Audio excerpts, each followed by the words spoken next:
شہر حیدرآباد میں مزید 286 الیکٹرک بسوں کو متعارف کرانا آرٹیسی کا منصوبہ۔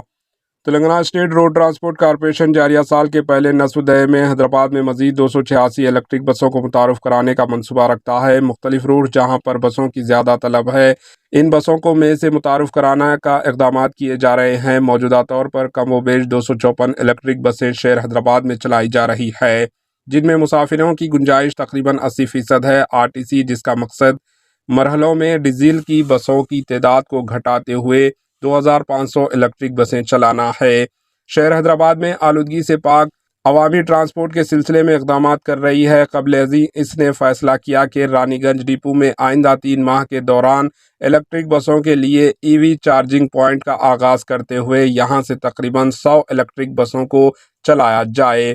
اسی دوران کوکٹ پلی بس ڈپو سے مزید 100 الیکٹرک بسوں کو چلانے کے انتظامات کیے جا رہے ہیں۔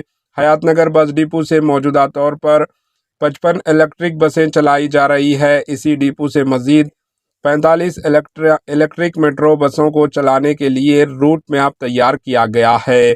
محکمہ ٹرانسپورٹ کے عہدیداروں نے کہا کہ یہ الیکٹرک بسیں اخراجات میں بچت کی حامل ہوں گی اور ان سے آلودگی بھی کم آئے گی۔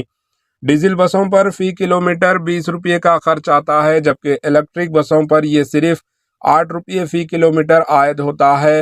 اے سی اور نان اے سی الیکٹرک بسیں 70,000 کلومیٹر کا احاطہ کرتی ہے۔ ڈیزل بسوں کے برخلاف یہ بسیں آرٹیسی کی بھاری مصارف کو کم کرنے کے ساتھ ساتھ شہر حیدرآباد میں آلودگی میں کمی بھی مدد کرے گی۔ Bureau report AHN news.